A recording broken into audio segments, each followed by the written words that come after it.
এর ভেতর দিয়ে নানান রকম ব্যবসায়িক কর্মকাণ্ড যে ঢুকে যাচ্ছে, এটাকে আমরা বুঝি। যে লেহেঙ্গা বলি, বিয়ের সাজ বলি, বিয়ের যে কয়েকটা পর্যায়, সেটি হিন্দি সিনেমা বলি, হিন্দি সিরিয়াল বলি, যে আমাদের ভেতরে ঢুকিয়ে দিচ্ছে বা দিয়েছে অলরেডি, সেটি কি আপনি সাংস্কৃতিক চর্চা বলবেন না রাজনীতি বলবেন? অবশ্যই গ্লোবাল যুগ, আপনি কোনো ব্যারিয়ার করতে পারবেন না। কিন্তু গত 15 বছর বা তারও আগে যখন স্যাটেলাইট চ্যানেলের দৌরাত্ম্য ছিল, তখন যদি আটকানো যেত, তাহলে এই কালচারাল পলিটিক্স বা পলিটিক্যাল কালচারটা এক্সপোর্ট হতো না। এটি একেবারে সাদামাটা অঙ্ক, এটা সহজ অঙ্ক, এটার জন্য আইনস্টাইন হবার প্রয়োজন নেই। কিন্তু কারা আটকালো না? অবশ্যই রাজনীতিবিদ, অর্থাৎ রাজনীতি।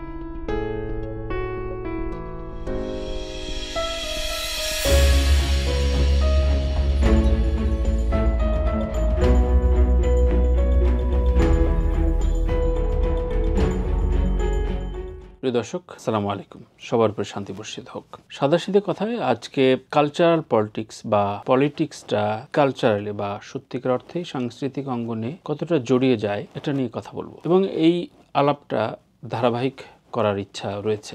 আপনারা মতামত দেবেন, সেই মতামত অনুযায়ী আরও সংযোজন বিয়োজন বা যদি তথ্যগত কোনো ভুল থাকে সেটি নিয়ে পরবর্তী পর্বে আবার কথা বলবো। দেখুন, কালচারটা আসলে আমাদের জন্য কতটা জরুরি বা একটা দেশ গঠনে সাংস্কৃতিক অঙ্গন বা সাংস্কৃতিক চর্চাটা কতটা জরুরি। বেশ কিছুদিন আগে খালেদ মহিউদ্দিন ভাইয়ের সাথে একটা আড্ডায় হচ্ছিল তার বাসায়, এবং সেখানেও আলাপ হলো। খালেদ ভাইও বললেন চমৎকার করে, যেটি এর আগে আমি কয়েকটা শোতে বলেছি, যে ধরা যাক আমাদের গ্রামীণ বা শহরে বা মফস্বলের বিয়ে বাড়ির কথা ধরি। বিয়ে একটি আমাদের ধর্মীয় রীতি, সাংস্কৃতিক রীতি, পারিবারিক রীতি, এবং প্রত্যেকটা দেশে বিয়ে কালচারটা এক এক রকম, এর বিন্যাস, এর প্রকাশ বা পারিবারিকভাবে এটি উপস্থাপনের জায়গাতে। আপনি আপনার দাদাকে জিজ্ঞাসা করুন, আমিও আমার পূর্বপুরুষদের কাছ থেকে শুনেছি, তখনকার যে রীতি, আমার বাবার সময়কার যে রীতি এবং এখনকার সময় যে রীতি, বা সামনে আমার সন্তানের সময়কার যে রীতি, এই রীতিগুলো কিন্তু বদলে গেছে। বদলে যায় কেন, কখন? যখন দেশের সংস্কৃতি সেটি বদলাতে বাধ্য করে। আপনি কি জানেন যে গত 10 থেকে 15 বছর বা তারও সময় বেশি ধরে যে হিন্দি সিরিয়ালগুলো রন্ধ্রে রন্ধ্রে ঢুকেছে, এটা কি শুধুই বিনোদন বা যা আমরা আলোচনা করি যে বউ শাশুড়ি ঝগড়া লেগে যাচ্ছে, পারিবারিকভাবে আমরা একে অপরের সাথে সাংঘর্ষিক হচ্ছি, পরিবার একান্নবর্তী দেখানো হচ্ছে সিরিয়ালে, এবং সেই সিরিয়ালে একান্নবর্তী পরিবার তাদের ভেতরে বিরোধটা প্রকটভাবে ধরা দিচ্ছে, সেটি কিন্তু আমরা খেয়াল করি না। এগুলো একটা পার্ট, কিন্তু এর ভেতর দিয়ে নানান রকম ব্যবসায়িক কর্মকাণ্ড যে ঢুকে যাচ্ছে, এটাকে আমরা বুঝি। যে লেহেঙ্গা বলি, বিয়ের সাজ বলি, বিয়ের যে কয়েকটা পর্যায়, সেটি হিন্দি সিনেমা বলি, হিন্দি সিরিয়াল বলি, যে আমাদের ভেতরে ঢুকিয়ে দিচ্ছে বা দিয়েছে অলরেডি, সেটি কি আপনি সাংস্কৃতিক চর্চা বলবেন না রাজনীতি বলবেন? অবশ্যই সেটি রাজনীতি। এখন এই রাজনীতি যখন এক্সপোর্ট হয়, অর্থাৎ একটি দেশের যে কোনো কালচারাল পলিটিক্স যখন এক্সপোর্ট হয়, তখন কিন্তু এই মুভি বলেন, সিরিজ বলেন বা পাঠ্য বইয়ের বিভিন্ন রকম চর্চা বলেন, এর ভেতর দিয়ে ঢুকে যায়। কয়েক শত না, কয়েক হাজার কোটি টাকার ব্যবসা গত 15 থেকে 20 বছর ধরে ঢুকিয়ে দিয়েছে কি হিন্দি সিরিয়াল বা হিন্দি ছবি দিয়ে। এখন আপনি কি হিন্দি ছবির বিরুদ্ধে না? কিন্তু যখন আপনি এসব সংস্কারগুলো ভর করবে আপনাদের উপরে বা আমাদের উপরে, তখন আমরা বদলে যাই বা বদলে দিতে বাধ্য করি যে না, বিয়ে বাড়িতে হলুদের আগে সঙ্গীত অনুষ্ঠান হবে, 4 দিন ব্যাপী বা 5 দিন ব্যাপী আমরা বিয়ে করব। যাদের অর্থবিত্ত, যে যেরকম সামর্থ্য আছে বা যাদের সামর্থ্য নাই, সে কিন্তু একটা মন খারাপের জায়গা তৈরি করে। কারণ ওই যে কালচারাল পলিটিক্স যে ঢুকে যায়, কারণ আমরা দেখে আসছি যে না, ঠিক আছে, পাশের বাড়ির অমুক তো 4 দিন করেছে, আসলে 6-7 দিন করলে ভালো হতো, তো আমরা 2 দিনে বিয়ে, 2 দিনের অনুষ্ঠান, কতগুলো খরচ, বাবা মা কি পরিমাণ টেনশন এবং পেরেশানি হয়, সেটি আমরা ওই সময় ওইভাবে খোঁজ নেই না। এবং এই যে খরচের কালচার, এই যে রীতিটা আপনার ভেতরে প্রবেশ করানোটা, এটা কিন্তু করে কালচারাল যে ট্রানজেকশন, অবৈধ ট্রানজেকশন, এটা বৈধ কোনো ট্রানজেকশন না, এবং এটি খুব সূক্ষ্ম বিচারে হয়ে থাকে। এখন গ্লোবাল যুগ, আপনি কোনো ব্যারিয়ার করতে পারবেন না। কিন্তু গত 15 বছর বা তারও আগে যখন স্যাটেলাইট চ্যানেলের দৌরাত্ম্য ছিল, তখন যদি আটকানো যেত, তাহলে এই কালচারাল পলিটিক্স বা পলিটিক্যাল কালচারটা এক্সপোর্ট হতো না। এটি একেবারে সাদামাটা অঙ্ক, এটা সহজ অঙ্ক, এটার জন্য আইনস্টাইন হবার প্রয়োজন নেই। কিন্তু কারা আটকালো না? অবশ্যই রাজনীতিবিদ, অর্থাৎ রাজনীতিবিদরা কিন্তু শুধু ক্ষমতার দালালি বা ক্ষমতার জন্য নানান রূপে আবর্তিত হন না। রাজনীতিবিদরা এই ধরনের পলিটিক্যাল কালচারগুলো রন্ধ্রে রন্ধ্রে প্রবেশ করানোতেও সায় দিয়ে দেয় এবং অপেক্ষাকৃত গরিব রাষ্ট্র, পার্শ্ববর্তী ধনী রাষ্ট্রগুলোর প্রতি আজ্ঞাবহ হতে হতে এইসব কালচারাল পলিটিক্স বা পলিটিক্যাল কালচারের বড়ি গিলে ফেলে। তাতে যেটি হয়, তাতে এক পেশে বাণিজ্য বেড়ে যায় না, এটা কিন্তু চুক্তিহীন বাণিজ্য। অর্থাৎ দুই দেশের যদি কোনো এক্সপোর্ট ইম্পোর্টের ঘটনা ঘটে বা ব্যাপার ঘটে বা চুক্তি হয়, তাহলে কিন্তু দুই দেশই ট্যাক্স, লেনাদেনা, চুক্তি মোতাবেক টাকা পয়সা ইত্যাদি,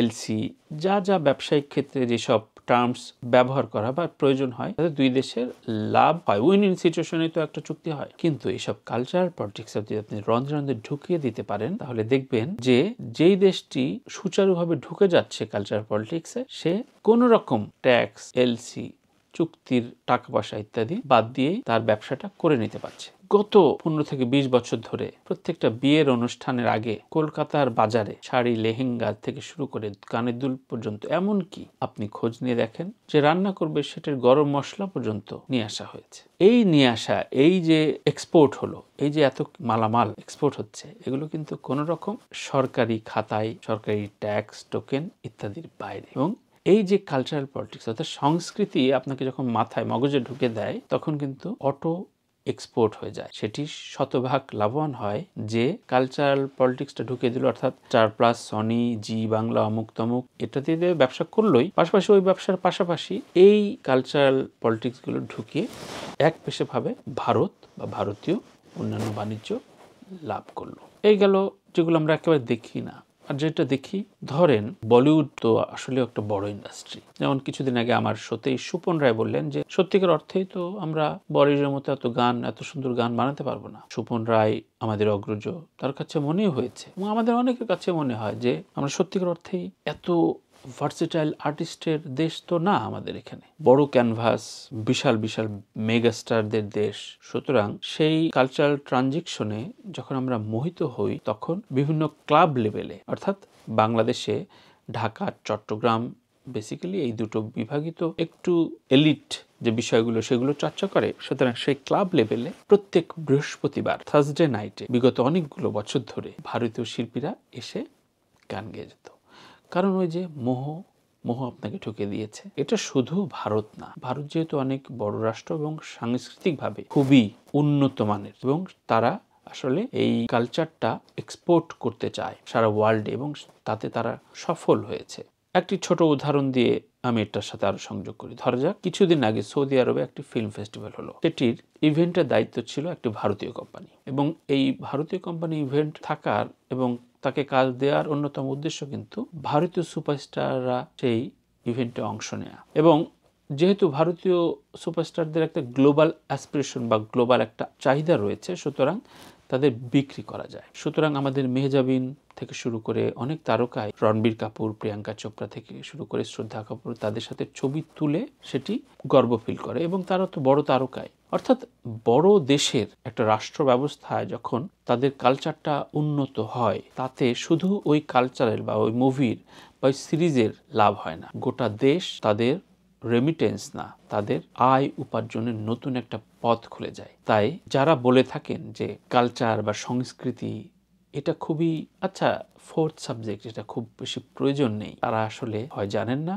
আর গুটিকতক মানুষ যারা রাজনীতিটা বোঝেন তারা যেন চুপ করে থাকেন যে না, এটা জনগণকে বেশি জানতে দেয়া যাবে না। তাদের জানতে দেয়া যাবে না যে আমেরিকান একটা কোম্পানি মুরগির রান বেচে সারা বিশ্ব যখন তাক লাগিয়ে দেয়, তখন আমাদের মতো একটা দরিদ্র দেশে, অর্থাৎ বাংলাদেশের মতো একটা দরিদ্র দেশে মধ্যবিত্ত একটি ঘরের 10-12 বছরের ছেলে কান্নাকাটি করে যে তাকে সপ্তাহান্তে বা মাসে বা 2 মাসে একবার হলেও অত্যন্ত চড়া দামে যে 2টি মুরগির রান ভাজা, কেএফসি বা বার্গার কিং এর মতো বার্গার খেয়ে আসতে হবে। এই যে কালচারাল পলিটিক্স, শুধু সিনেমা, শুধু শোবিজ, শুধু গান, তাই না। অর্থাৎ কালচারটা যখন আপনি একটা দেশের সমৃদ্ধ করবেন, এক্সপোর্ট করতে পারবেন, সেটি কতভাবে রন্ধ্রে রন্ধ্রে ঢুকে যায় সেটি কিন্তু আপনি আমি দিব্য চোখে খুব বেশি বুঝতে পারি না। সুতরাং এই বিষয়গুলো আমাদের আগামী বাংলাদেশ গড়বার তাগিদে যারা নেতৃত্ব দিচ্ছেন বা দিবেন, তাদের খুব সুচারুভাবে,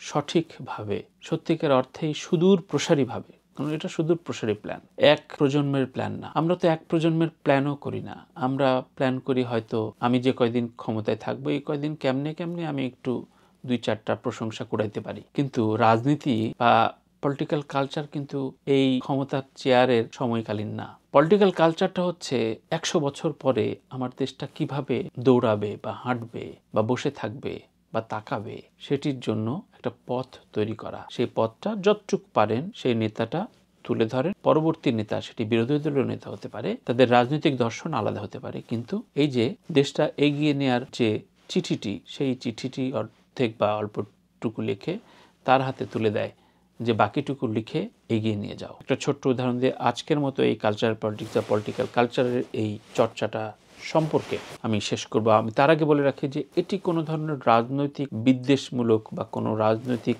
ফর্মুলায় আমার এই আলোচনাটা ফেললে আপনি আপনার মগজের বিকৃতি আছে বলে আমি মনে করব।